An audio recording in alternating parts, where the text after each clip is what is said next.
만나면 좋은 친구 MBC.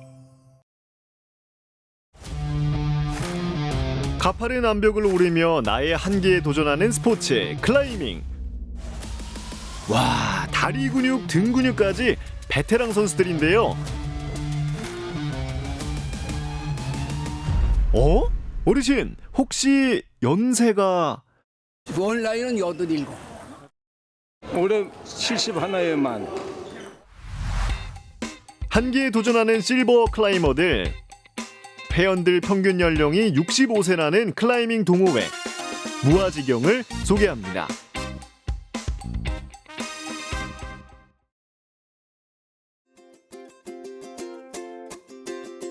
다양한 운동을 할 수 있는 춘천 봄내체육관. 이른 아침부터 건강을 위해서 이곳을 찾는 분들이 많은데요. 탁구, 배드민턴, 종목도 다양합니다. 그리고 한쪽에 마련된 실내 암벽. 춘천의 이모저모를 알아보기에 발로 뛰는 인턴 PD 홍 PD입니다. 오늘은 춘천에 클라이밍 고수분들이 계시다고 해서 와봤는데요. 저분들이신 것 같은데요? 매주 화요일, 목요일 아침이면 함께 모여 운동을 하시는데요. 준비하는 모습 속에서도 여유로움이 느껴집니다. 나이가 믿기지 않을 정도의 실력. 와, 스파이더맨이 따로 없는데요. 선생님 혹시 클라이밍을 하시게 된 계기가 있으실까요? 그러니까 계기는 뭐 제가 운동을 좋아하니까 이것도 종합적인 운동이 여러 가지로 복합적으로 되니까 또 산에 좋아하고 산에 다니는데 이것도 연관이 되잖아. 재밌어요. 이 올라가는 그게 팔에 힘도 생기고 근력이 일단은 생기니까 재밌는 것 같아요. 무아지경 동호회의 최고령 회원이자 동호회를 만든 심영식 회장님. 운동만이 최고의 건강 비결이라는 말을 몸소 보여주고 계십니다. 87이라는 연세가 무색할 만큼 거침없이 오르고 또 오르시는데요. 오면 어때요? 좋아요. 기분이 너무 짱 멋있어요. 역시 우리 할아버지 최고! 높은 암벽을 오르는 클라이밍의 특성상 부상의 위험이 늘 따라오는데요. 줄을 잡아주고 계셨는데 혹시 어떤 역할을 하셨던 건가요? 이게 클라이밍 할 적엔 2인 1조가 돼서 한 명이 올라가고 한 명이 확보라고 해서 밑에서 꼭 잡아줘야 되거든요. 그래서 올라가는 사람도 중요하지만 클라이밍에서는 확보하는 사람 역할이 상당히 중요합니다. 왜냐하면 올라가는 사람들이 어떻게 보면 안전을 책임지는 역할이기 때문에. 고난도 코스에 새롭게 도전하는 회원. 안전을 확보해준다는 의미로 서로를 믿고 거침없이 정상까지 올라갈 수 있습니다.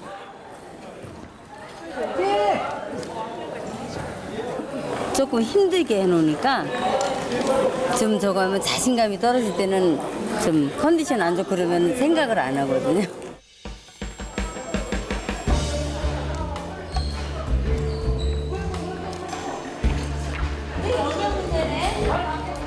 조금만 더 올라가면 돼. 쉬었다 해, 쉬었다. 왼손으로 밑을 잡아야 돼, 밑을. 이거 왼손으로 밑을 잡아야 된다. 안전줄을 잡아주는 것은 물론이고 조언과 응원을 해주는 동료 회원들이 있기에 도전할 수 있습니다. 높고 가파른 코스라 젊은이들도 오르기 쉽지가 않은데요. 포기하지 않고 성공하는 이 열정. 위에 처음으로 올라가셨을 때 기분이 어떠셨을까요? 좋죠. 너무 좋지. 나도 할 수 있다. 처음 클라이밍을 시작하는 분들도 어렵지 않게 배울 수 있는데요. 요거 잡고 또 발 당겨오고 발 나가고. 클라이머로 차근차근 성장하는 중. 아니 근육도 생기는 겁니다. 얼마 안 됐는데 벌써 팔 힘 이런 데가 근육이 생겼어요. 오늘 하시는 거 보니까 어르신분들도 되게 쉽게 잘 하시던데 20대인 저도 배워볼 수 있을까요? 그럼요. 클라이밍에서는 이제 균형 잡기라 그래서 삼지점이라는 자세인데 이 삼각형이 딱 맞아야 중심을 잡을 수가 있어요. 그래서 자 발을 올리시고 근데 대신에 엄지발가락으로 쓰시는 거예요. 갖다 이렇게 턱 올리는 게 아니라 발가락으로. 자, 이렇게 찍고 이쪽도 찍고. 이렇게 잡고 예. 엄지발가락으로 힘을 주고 왼쪽도 엄지발가락으로 앉아서. 이렇게 하셔야지 안 입는다고. 한번 당겨 보실래요? 그러면 하중이 걸린단 말이에요. 이렇게 피고 있으면 괜찮고. 그래도 해보니까 생각보다는 해볼만한데요? 그래요? 20대 패기로 선생님보다도 빨리 오를 수도 있지 않을까요? 그거 가능하죠. 한번 해볼 수 있을까요? 네네. 겨우 삼지점 자세 하나 배워놓고 대결을 신청한 홍 PD. 연륜과 패기의 한판 대결이 펼쳐졌습니다. 준비 시작. 출발 신호에 맞춰 빠르게 올라가는 두 사람. 처음 치고는 곧잘 올라가는 홍 PD인데요. 하지만 여유롭게 올라가는 사부님. 자, 홍 PD 힘을 내봐요. 하지만 이미 정상에 도착한 사부님이었습니다. 왠지 기다려주시는 것 같은데요. 완료!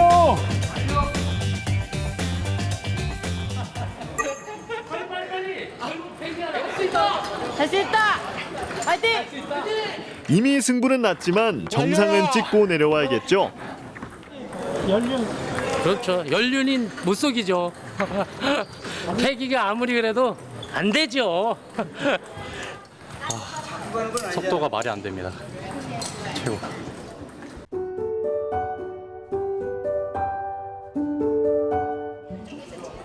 클라이밍이라고 해서 꼭 높은 곳을 올라가야만 하는 건 아닙니다.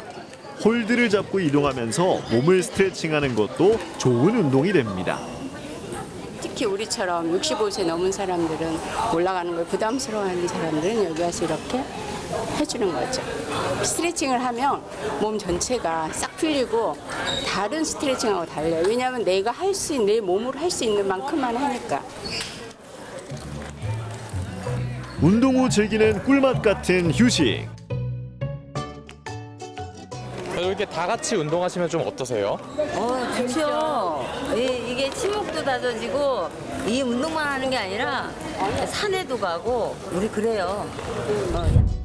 같은 취미를 가진 회원들과 함께 등산도 가고 카누도 타면서 인생을 즐기는 중. 나이 드신 분들이 좀 위축되고 뭔가 좀 새로운 운동을 하기가 좀 어려워하시고 하는데 여기 회원분들은 모두 다 그 동년배에 비해서 아주 열정적이시고 활동적이신 걸로는 아마 전국 제일이지 않을까 생각합니다. 청춘이 따로 있나요? 도전하는 열정이야말로 젊음 아니겠어요? 그 뜨거운 열정을 응원합니다. 선생님에게 클라이밍이란? 건강. 활력소. 그러니까 화요일 되면 아침 되면 오고 싶어 왠지. 목요일날 아침 되면 왠지 오고 싶어. 이거 활력소지. 인생의 출발점이다. 지금이 청춘이다.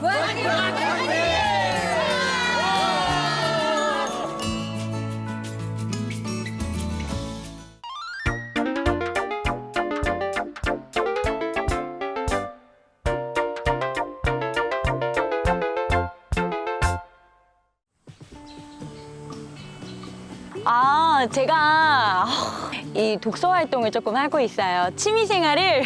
요즘에 책을 거꾸로 들고 있는 거 아니에요? 아무튼 간에 요즘에 피디님 이 책을 또 많은 분들이 쓰더라고요. 마음만 먹으면은 저도 요런 책 한 권 정도 써볼 수 있지 않을까 뭐 요런 생각이 들던데 여기에 저와 어떻게 같은 취미 생활을 가지신 분들이 있다라는 그런 소문이 있던데 한번 그곳으로 가보실까요? 누구나 작가가 될 수 있고 누구나 PD가 될 수 있는 1인 미디어 시대. 책을 사랑하고 글쓰기를 사랑하는 사람들이 한자리에 모였습니다. 이들의 특별한 모임을 찾아가 봅니다.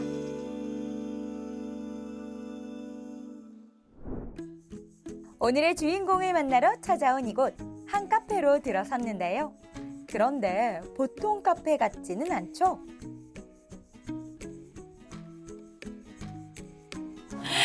대표님, 우선은 제가 좋아하는 향이 딱 두 가지가 있거든요.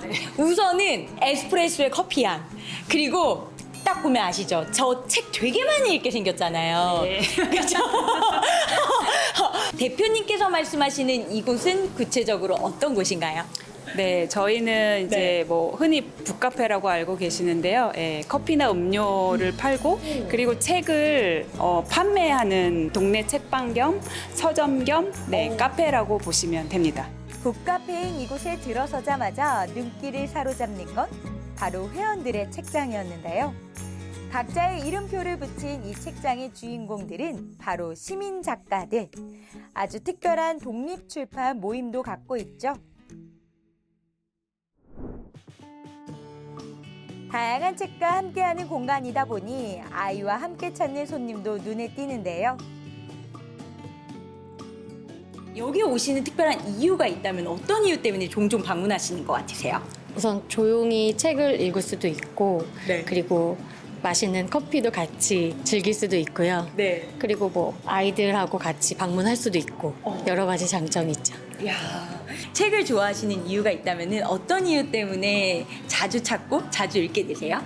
책은 힘들 때나 좀 마음에 고민이 있을 때나 그럴 때 책 안에 다 정답이 있는 것 같아서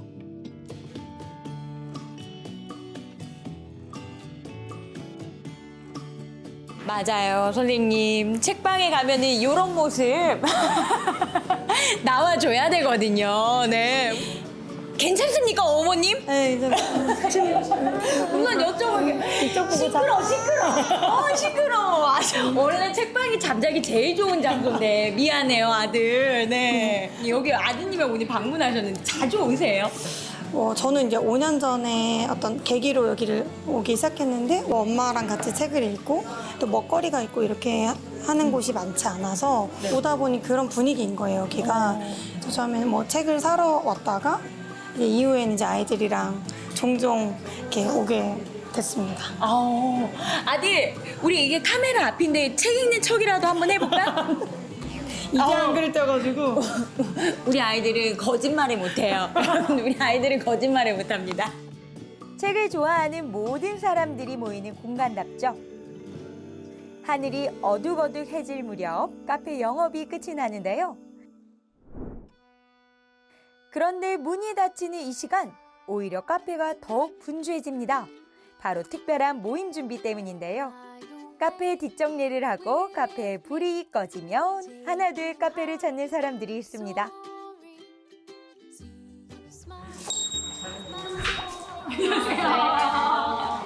별방학과 닉네임으로 이제 그 SNS 분명한 진윤선 저의 편집샵 드린 거든요.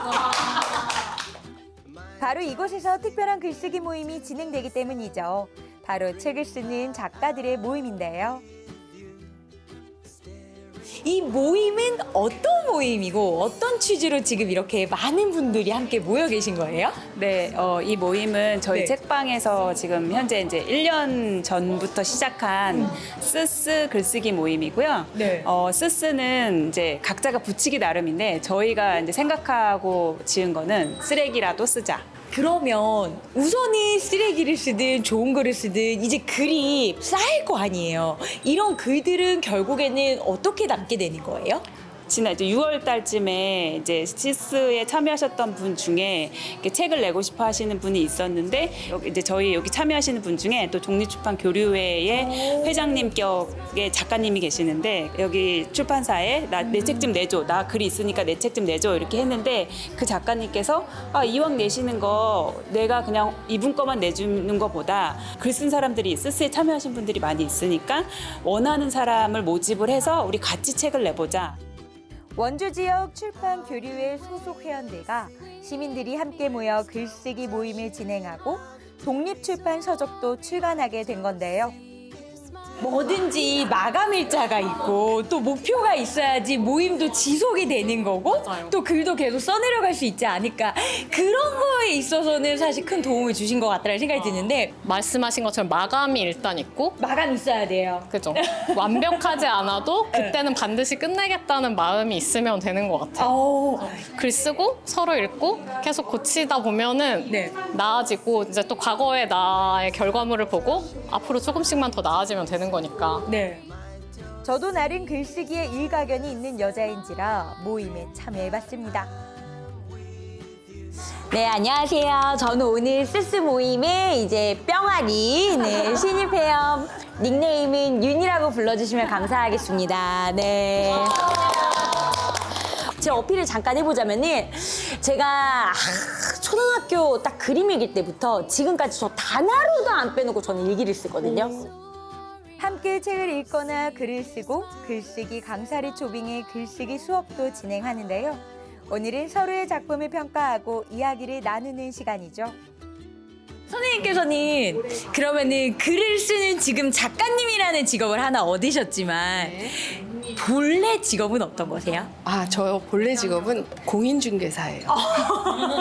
책 소개 잠깐 해주시자면은 어떤 책이세요? 간간히 생각나는 자연을 보던 사람을 만나던 느껴졌던 감성들을 저는 짧게 썼어요. 오랜만이네. 네. 힘드냐? 네. 걱정하지 마라. 네. 제목 응답. 야, 그러면 선생님께서 이번에 책을 처음 출간하셨으니까 요거 제가 그냥 못 넘어가잖아요. 선물 드릴게요, 선생님. 네. 홍보할 수 있는 기회 20초 드리도록 하겠습니다. 네, 감사합니다. 준비되셨죠? 네. 큐! 안녕하세요. 글바각간 작가 박미경입니다. 온라인 서점에도 충분히 구입할 수 있지만 이곳 작은 책방에 오시면 제가 직접 쓴 수제 켈리 글씨를 담은 띠지를 담아서 선물로 구입할 수 있도록 하겠습니다. 이곳 많이 찾아주세요. 와, 글방학간 작가님에 이어 또 다른 작가 강혜숙 작가님 작품도 만나봤습니다. 여기 뒤에 있는 이 책장의 주인공은 우리 작가님. 이 책장에서 또 만나볼 수 있는 게 우리 선생님께서 쓰신 책도 있잖아요. 어떤 거예요? 네, 이 책입니다. 짜잔. 보통의 외출. 네. 어떤 책이죠? 30대 중반부터 영어 공부를 시작을 했어요. 그러다 보니까 영어를 공부하고 싶은 마음에 해외를 떠나게 됐습니다. 그래서 2년 동안에 거기서의 우당탕탕 그 좌충우돌 그런 이야기들을 썼다라고 생각하시면 돼요. 네. 이것만 들어도 지금 읽고 싶어지는데 저는? 보통의 사람들이 쓴 보통의 작품들. 평범하지만 그래서 더 특별한 작품들이죠. 원주 지역 독립출판 교류회 작가들과 시민들이 함께한 나만의 책 만들기. 글쓰기에 꿈이 있는 여러분들도 한번 도전해보면 어떨까요? 오늘 하루를 멋지게 살아낸 당신, 마지막으로 할 일은 쓰레기라도 쓰자!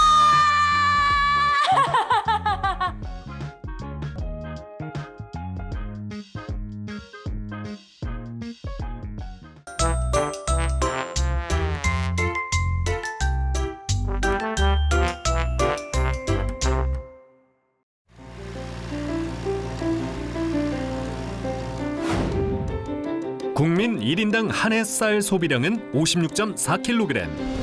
1990년에 비해 절반 가까이 줄었습니다. 쌀이 찬밥 신세. 한국인의 힘은 밥심이라는 말이 무색한 시대죠. 시리얼 먹거나 아니면은 이제 과채, 야채 주스.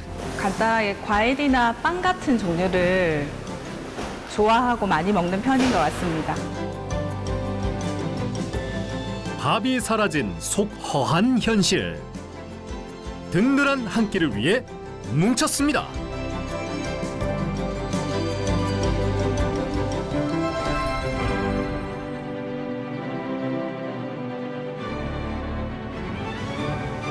서울의 한 한식당. 쌀에 죽고 쌀에 사는 쌀을 위한 날입니다.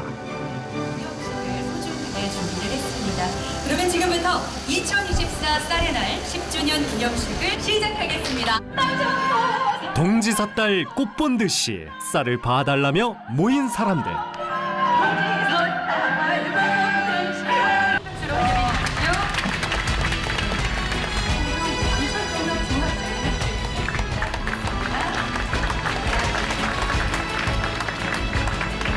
대한민국이 건강해지려면 밥을 먹어야 됩니다. 우리 쌀 문화는 대한민국 5,000년 역사와 함께 왔습니다. 소비자들에게 좀 더 가까이 다가갈 수 있는 농업이 될 수 있도록 정부와 민간이 함께 힘을 모으는 그 계기가 되기를 바라겠습니다. 쌀의 한자가 쌀 미자인데요. 이거를 분리하면 88이라는 뜻입니다. 그래서 농업인들의 노고를 좀 기억하자. 그리고 우리 쌀의 소중함을 되새기자 이런 의미에서 8월 18일을 쌀의 날로 지정을 했습니다. 이게 주식이기 때문에 쌀이 공급이 불안정하면 국민의 식생활에 미치는 영향이 굉장히 큽니다. 그래서 정부는 쌀을 안정적으로 생산하고 공급하기 위한 다양한 정책들을 추진을 하고 있습니다. 자, 그러면 지금부터 한 마음으로 쌀 소비 촉진 협약서에 서명을 해주시면 되겠습니다. 하나, 둘, 셋, 파이팅! 전국 8도에서 올라온 팔색 쌀로 맛있는 퍼포먼스도 준비했습니다. 김밥 만들기 퍼포먼스를 진행해 나갈 예정입니다. 감사합니다. 촬영하겠습니다. 제10회 8월 18일 쌀의 날을 기념하여 김밥을 만들고 이를 활용해 전 국민에게 쌀 소비를 촉진하기 위해 개최한 행사입니다. 김밥을 한번 먹여주시면 좋을 것 같습니다. 김밥은 외국인에게도 인기 메뉴. 세계인의 입맛 사로잡은 김밥으로 하나 된 하루입니다.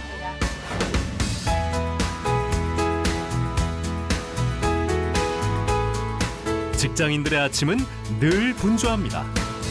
식사는 하셨습니까? 못 먹고 왔어요. 예전에 엄마가 해줬던 뭐 그런 이제 된장찌개, 쌀밥 같은 게 사실 제일 좋죠. 예. 근데 그게 현실적으로 조금 불가능하기 때문에. 불가능한 현실, 가능하게 만든 회사가 있는데요. 출근과 함께 찾은 곳은 사내식당. 밥과 국, 반찬까지 챙기는 게 불편했다면 주목하세요. 입맛 따라 골라 먹는 간편식입니다. 떡국 좋아해서 떡국 먹으라고 하거든요. 국내에서 쌀로 만든 건데 쫄깃쫄깃해서 맛있어요. 우리 쌀도 간편식으로 지금 많이 대용할 수 있도록 쌀국수라든지 떡국이라든지 그다음 누룽지를 통해서 충분히 간편식으로 이용할 수 있도록 지금 많은 개발을 하고 있습니다. 또한 소비도 확대하고 있고 아침밥 먹기 운동을 통해서 쌀 소비 촉진 운동을 전사적으로 하고 있습니다. 아침밥 한 끼로 직원들 속은 든든, 농민들 통장은 빵빵, 업무 능률은 쑥쑥. 그야말로 일석삼조죠. 아무래도 건강이 더 좋아졌다는 느낌? 뭐 그런 게 조금 더 있는 것 같습니다. 제가 아침에 사실 밀가루 라면 먹는데 소화가 잘 안 돼서 쌀가루는 근데 그런 게 없어가지고 좀 편안하게 먹고 있어서 그런 장점이 있는 것 같습니다. 지역 기업들도 쌀 소비에 동참했습니다. 아침밥으로 영광도 챙기고 국민도 돕시다.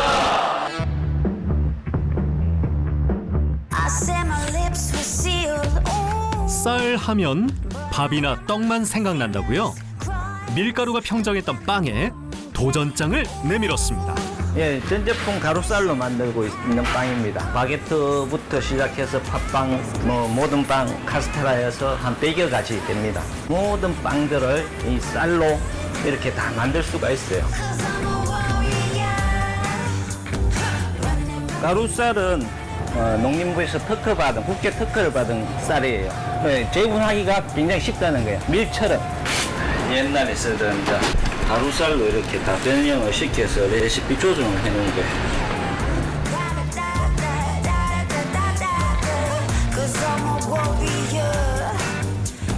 경비가 재분하는데 경비 자체가 훨씬 다운됩니다. 그래서 이제 앞으로 많이 쓰여질 것 같아요.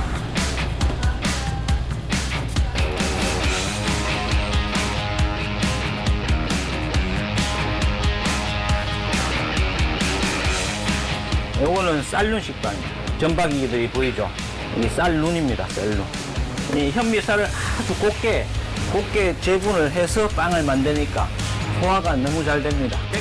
단단한 일반 쌀에 비해 가루쌀은 전분 구조가 성들어 쉽게 갈아지고요.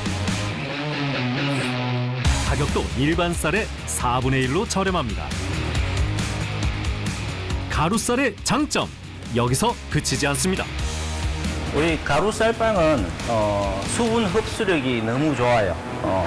그 밀빵 하시는 분들도 이 수분을 많이 흡수시키려고 노력들을 많이 하십니다. 그런데 이 가루쌀 자체가 수분 흡수를 엄청나게 많이 하기 때문에 이 빵 자체가 구수하고 쫀득하고 그리고 오래 보관도 할 수 있고 그래서 빵 만드는데 최적화되어 있는 가루쌀입니다. 가루쌀 칭송에 입맛을 새없는 사장님. 지금은 가루쌀 제빵 기술 홍보대사로 맹활약 중이죠. 쌀이 우리 주식이 이제 쌀이잖아요. 그 쌀이 소화 흡수가 잘 돼요. 쌀 자체가 밀빵 드시고 속이 더부룩하신 분들 쌀빵 드시면은 더부룩함이 없습니다.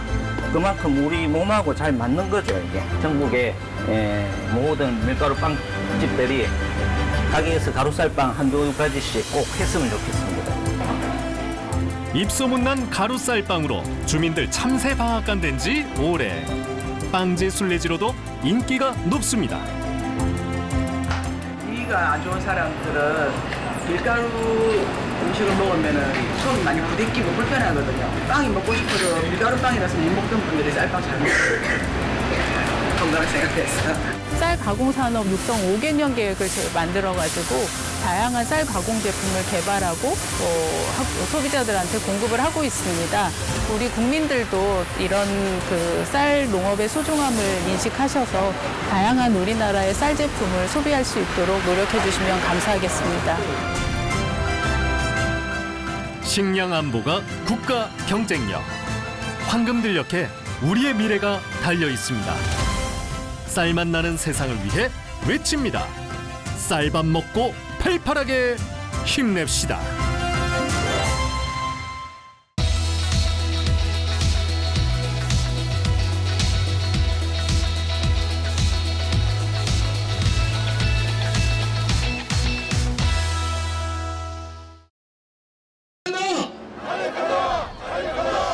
올해 6월 본격적으로 시작된 오색 케이블카 건설. 하부 정류장에서부터 상부 정류장까지는 초속 4.3m의 속도로 케이블카를 건설할 능력이 양양 건설대에 있습니까?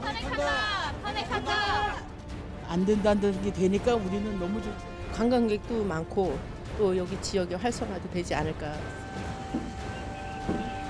착공해서 짓는 것까지 다 해서 4, 5년 내로 또 다른 영상으로 나타나는 오늘은 여전히 지속되고 있는 설악산 오색 케이블카 갈등에 대해 함께 짚어봅니다.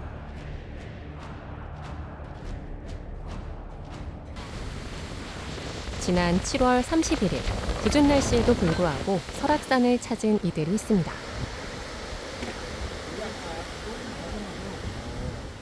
설악산 등산로 중에서도 길이 가장 험하다고 알려진 오색 탐방로.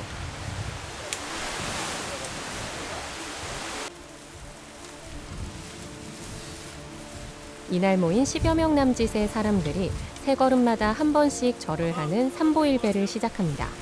시민사회단체와 환경분야 전문가들이 직접 설악산에 올라 케이블카 공사 예정지를 함께 둘러봤는데요.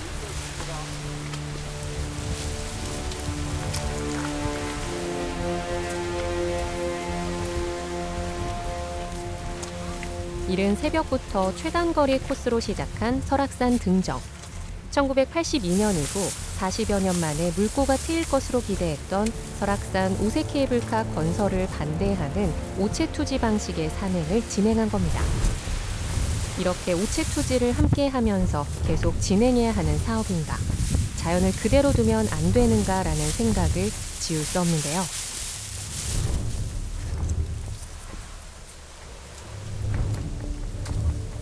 시민사회단체는 케이블카 사업이 중단될 때까지 반대 시위와 집회를 계속 이어나갈 예정입니다.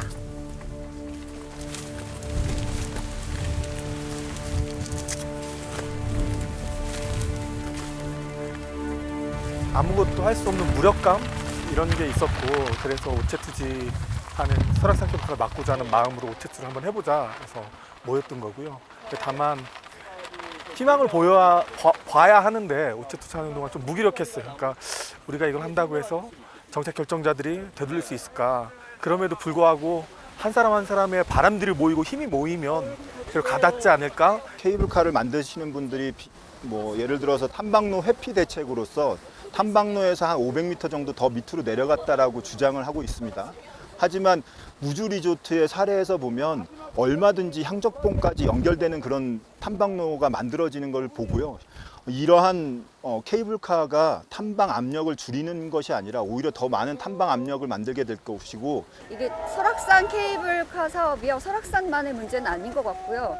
이 사업을 계기로 이제 국립공원이나 무수히 많은 보호구역 안에서의 케이블 사업들이 우후죽순으로 지금 진행이 되고 있거든요. 그래서 굉장히 중요한 사업, 그러니까 취소를 반드시 시켜야 되는 사업이라고 저는 생각하고 있습니다. 연평균 기온이 5도 이하인 데다 희귀 생태계인 고산대의 생태계 훼손 가능성도 제기됩니다. 산에 깊게 박힌 암석 주변에 뿌리를 내리는 경우가 많은 고산대 식물. 특히 10년에 10cm 정도만 겨우 자라는 분비나무와 사슬의나무의 복원 자체가 어려워 훼손이 불가피하다고 우려하고 있습니다.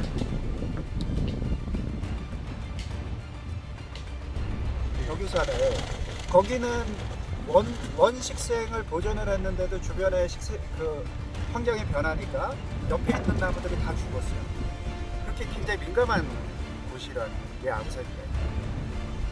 근데 이것을 그냥 옆에 그대로 놔뒀는데도 죽는데, 환경영향평가에서 국책기관에서 아구산 식물을 이식해라라고 했는데요. 아구산 식물을 이식하는 것 자체가 우리나라에서는 뭐 거의 가능하지 않다. 뭐 우리나라뿐만 아니라 전 세계적으로 그런 것은 가능하지 않다라고 보는 게 정설이겠죠. 근데 옮겨서 살아남는다? 이것은 말이 그렇지 실제로는 불가능하다, 이런.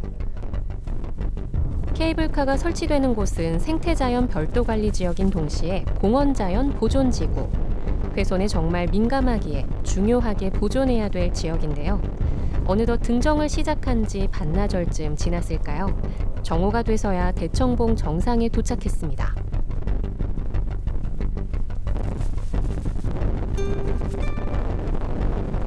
근데 지금 현재 상부정점까지의 노선을 가지고는 경제성이 없어요. 전문기관에서도 이미 그렇게 나왔고, 대청봉까지 개방한다는 것을 이미 염두에 두고 케이블카 계획을 지금 실천하고 있는 것이거든요. 그런데 틀림없이 개방이 될 것이고, 그렇게 되면 설악산은 뭐 전체적으로 이제 훼손은 말할 수 없이 일어나는 거죠. 우리가 국립공원이라고 지정을 했고, 그 국립공원을 우리가 지켜서 우리 아이들도 누릴 수 있도록 남겨주자고 한 땅이거든요. 이게 전국토의 4%밖에 되지 않아요. 그리고 그걸 미래 우리 아이들을 위해서 남겨놓자. 남겨놓는 것도 아니라 되돌려 주자는 거잖아요.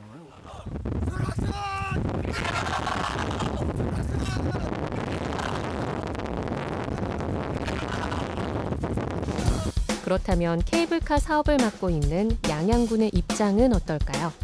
지주하고 지주 사이는 이제 한 500m나 700m인데 그 밑으로 뭐 사냥이 다니는데 충분하고 공법이 좋아져 갖고 나무를 베지 않고도 지주를 세우는 곳만 일부 훼손을 하고도 충분하게 이것이 설치가 가능하기 때문에 그러니까 일반인들이 우려하는 것만큼 케이블카 공사에서 자연 훼손은 그렇게 심하지 않다라고 말씀드릴 수가 있고, 그렇게 주장하시는 분들이 그 아구산대에 대한 그 정확한 이해가 없다라고 이제 생각하고 있고, 이 문제가 이제 그 2016년도에 국정감사 때에도 논란이 됐었는데, 환경부의 입장은 해발 고도 기준으로 따져보면 1,500m 이상이 아구산대다라는 것이 환경부의 입장이고, 그다음에 식생의 분포 정도를 따져봤을 때는 눈잣나무라든가 분비나무 군락 이런 것들이 우점종하고 있는 지역이 이제 아구산대인데, 저희 같은 경우에는 일단 1,500m 이하인 1,430m에다가 상부장의정을 짓고 있고,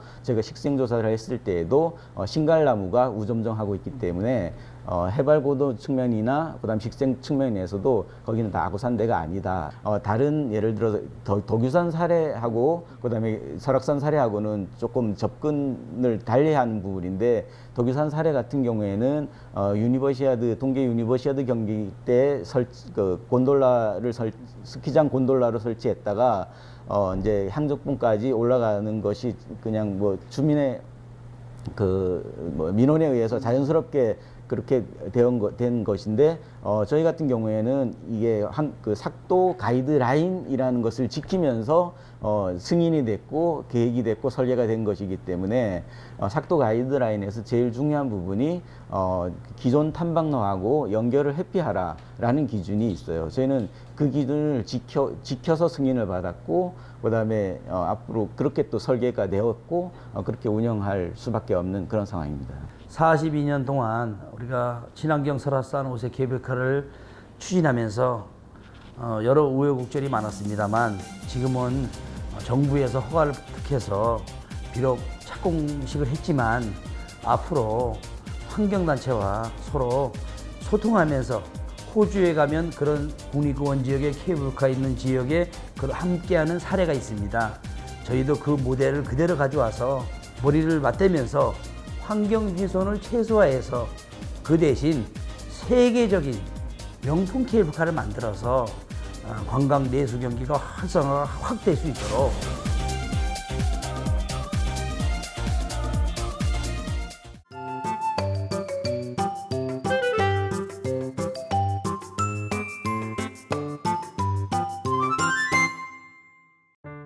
우리 농촌 지역엔 99%가 노인이며 10명 중 8명이 독거노인이라는 현실. 결국 현재 농촌의 의료 문제는 한국 의료의 미래를 보여주는 것인데요. 그래서 횡성군과 지역 병원이 함께 손잡고 의사가 직접 환자의 집까지 찾아가는 맞춤형 의료 서비스가 시작됐는데요. 그 따뜻한 현장으로 저와 함께 가보시죠.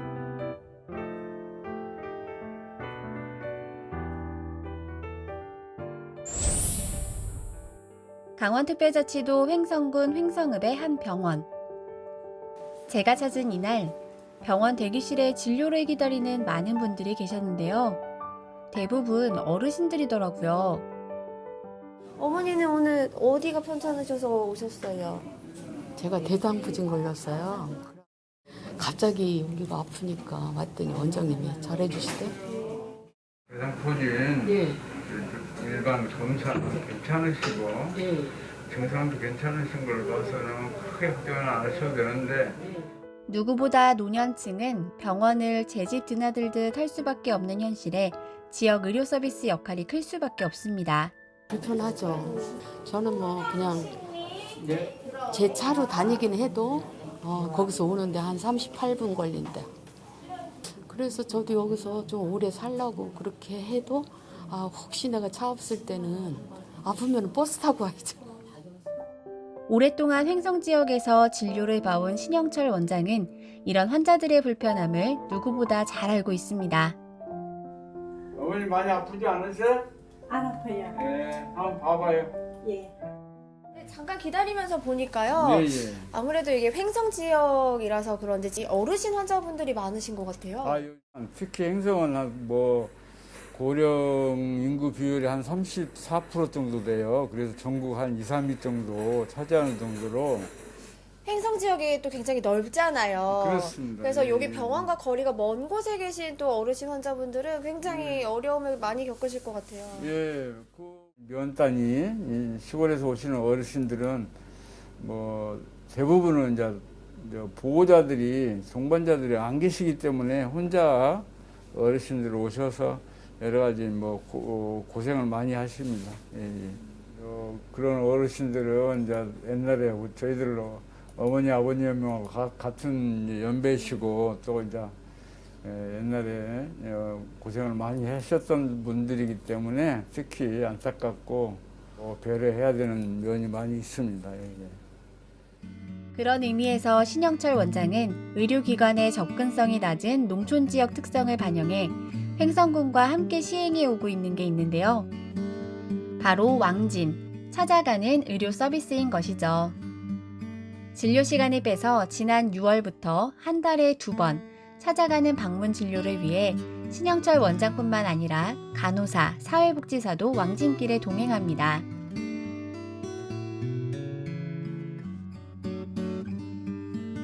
횡성 시내를 조금만 벗어나자 이내 전형적인 시골 모습과 마주할 수 있었습니다. 드문드문 볼 수 있는 버스 정류장, 저희가 왕진에 가는 동안 버스를 보기도 쉽지 않더라고요.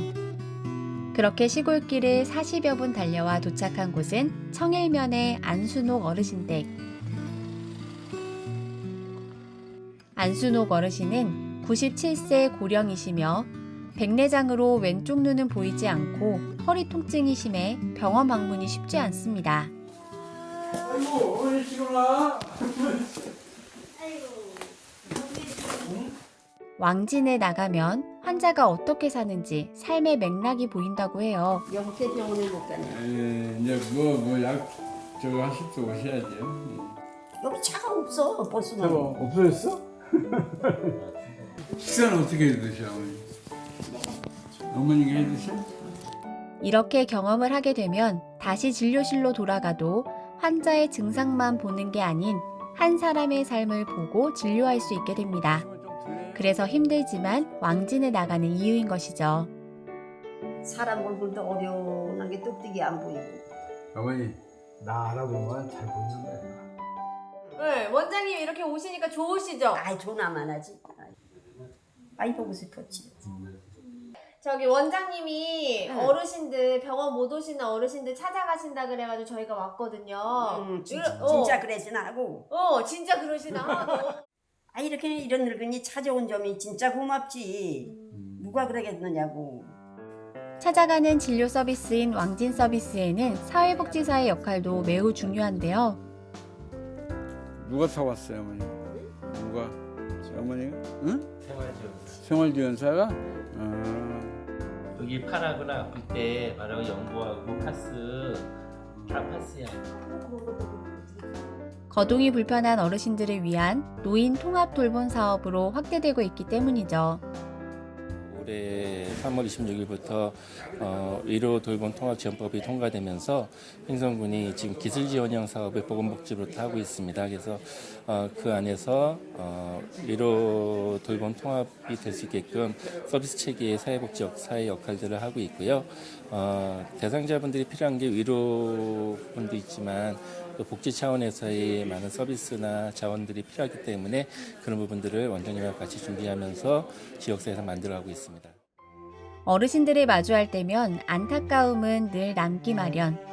어르신들은 다양한 진료를 더 받고 싶어 하는 데 비해 찾아가는 의료 서비스는 아직 한계가 있기 때문입니다.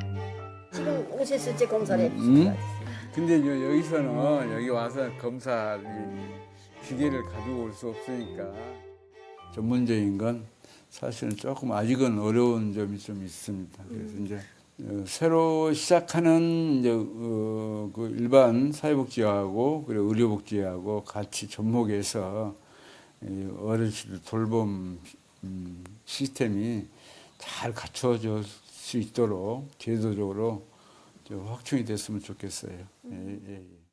약 잘 챙겨 드시고 운동 많이 해야 돼요, 어머니. 누워만 계시면 안 돼. 알았죠? 횡성군에는 9개의 읍면이 위치해 있는데요. 하지만 거리가 멀다 보니 시간적으로 소요가 많이 되기 때문에 자주 찾아올 수 없는 아쉬움이 늘 남는 왕진팀입니다. 안순옥 어르신은 당신을 찾아와준 것만으로도 잠시나마 외로움을 잊을 수 있었는지도 모릅니다. 왕진팀도 아쉬움을 뒤로하고 최청수 어르신 댁으로 향합니다. 이번에 찾아간 최청수 어르신은 몇 해 전 뇌졸중으로 쓰러져 한쪽을 잘 움직이지 못합니다.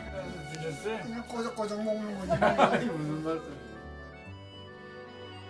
이게 봉투를 봐야 돼요, 알 수 있어요. 잘 드시고 혈압 관리만 잘하면 될 것 같아요. 음식 너무 짜지 않게 드시고. 밥을 많이 먹어야 되는데 많이 못 먹어요. 최청수 어르신이 진료를 받는 동안 사회복지사는 도움을 줄 수 있는 방법을 찾기 위해 집안 구석구석 살펴봅니다. 저희가 이제 사례 관리할 때 제안을 해서 읍면동에서 지원을 할 수 있는 곳들은 읍면동에서 지원을 해주시고 또 의료 체계에서 긴급지원비나 이런 것들도 횡성군에서 지원해주는 케이스들도 있고 또 뭐 난방비나 자가에서 좀 주거를 스스로 혼자 할 수 있게끔 하는 부분에서는 그런 부분의 지원도 도와줄 수 있기 때문에 이렇게 살펴보게 됩니다. 무엇보다 사람 사는 집에 사람의 온기를 느낄 수 있어 이 시간이 누구보다 소중하고 반갑게 다가오는 최청수 어르신. 어떠세요? 이렇게 찾아와 주셨는데. 아, 그거야 좋지 그거야. 그 말은 뭘 좋지. 찾아가는 의료 서비스를 나올 때면 유난히 빠르게 달려가는 시계바늘. 최청수 어르신도 왕진팀도 아쉬움을 달래며 다음을 기약합니다. 잘 운영할 수 있도록 국가에서도 도와주시고 저희들도 그런 시스템 안에서 잘 운영이 될 수 있도록 준비를 많이 해 나갔으면 좋겠습니다. 농촌 지역에 이렇게 변두리에 또 맨 지역에 살고 있는 어르신들의 그런 어떤 마음을 좀 아신다면은 이런 사업들이 좀 더 좋은 정책으로 또 좋은 서비스로 거듭날 수 있으면 좋을 것 같습니다. 예고 없이 쏟아지는 소나기처럼 인생살이에서 때로는 뜻하지 않은 어려움을 만날 때가 있습니다. 하지만 그런 이들에게 손을 내밀어주는 횡성 왕진팀이 있기에 오늘도 살아갈 희망을 꿈꿔봅니다.